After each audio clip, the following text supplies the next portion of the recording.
questions? All right. I have a few. Hey, you just want to start by updating third day? What's going on out there? Or fourth day? Fourth day, yeah. Good day. It was a good practice. Saw a lot of good things from all the positions. Seeing our guys getting better with our fundamentals and technique. Our second day in pads, so the line of scrimmage, we have to watch a little bit more of the film, but I've been really impressed with how much better they're getting technique-wise with both the D-line and the offensive line.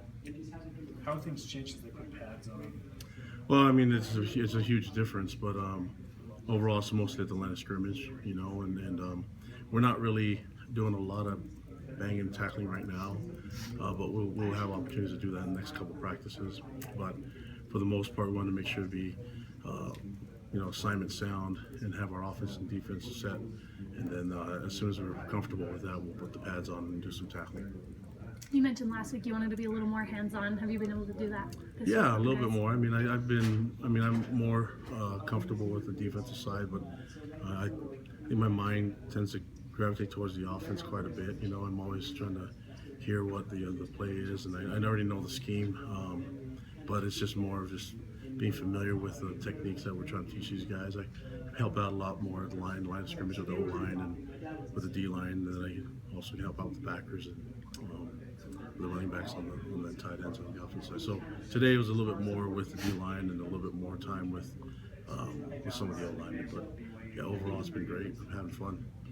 Talk about Coach Guilford and what was it about him that made you want him on the staff, and how's he doing here? Well, first of all, we played together. I was a little older than him, but guy that was here for his time and did it the way he's supposed to as a non-member, as far as not being LDS, but also being able to, adhere to everything that they asked him to, and got a degree, and he's been in coaching and done some great things at Southern Utah, developing talent there, and obviously he and Ed have done some great things down there, being able to get those guys ready for draft. What kind of coach is he, if you were just to describe him as a coach? What are his strengths? Gennaro? Yeah. Well, he's very confident because he's done it before, and not just as a student, but an athlete here, specifically BYU, and he's gone against some great ones. So being able to teach the corners to do it, he's walked in their shoes and he's done it himself. So I think that gives him the huge upside on others, But as a coach, he's a great communicator.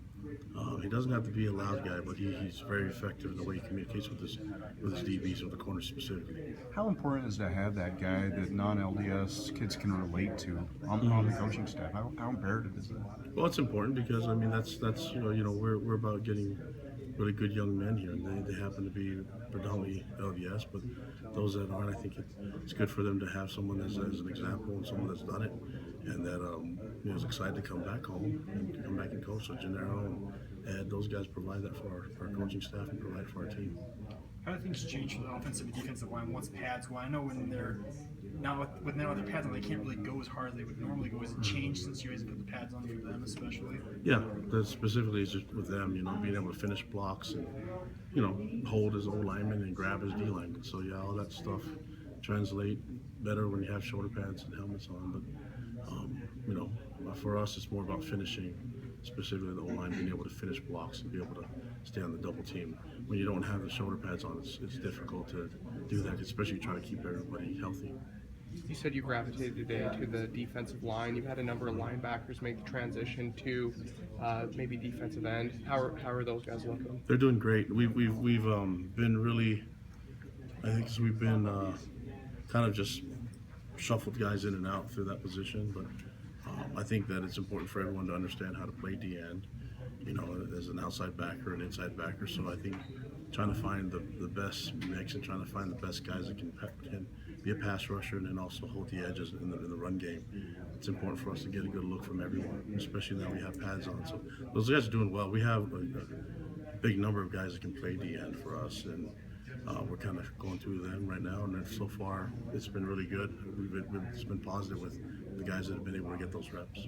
Have any of those guys made a case to be permanent changes to defensive end? Yeah, a lot of them have, Tomasi's done great there, and Moses has done a great job there, but you have Sitake and Sai, and Harvey could go out there. I mean, we have a lot of guys that kind of fit that style, and what we're asking them to do is an outside backer rush end.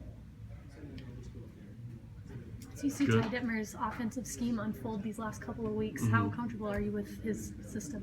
Yeah, I love it. I love it. I think it highlights our strengths on our team and our skill. You know, I think if you ever see some of it, you see that we're spreading the ball out pretty well to, you know, with all the positions to the running backs, tight ends, and also the receivers. And then it's a multiple formations. It's having variety of guys out there at a time. I think it's difficult for a defense to handle.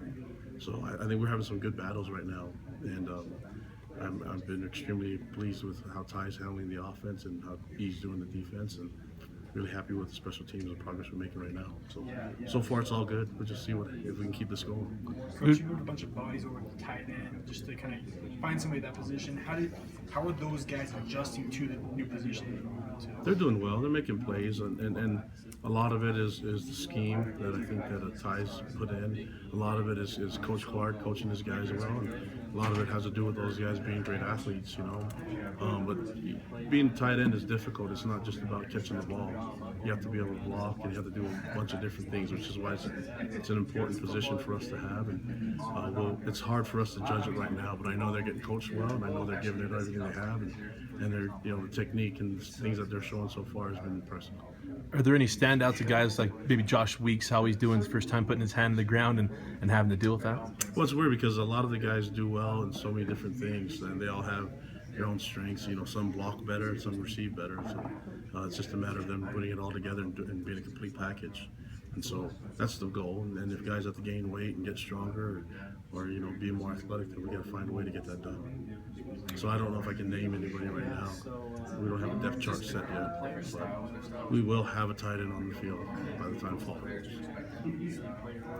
Cool. That was it. That was easy, guys. Come on. All right.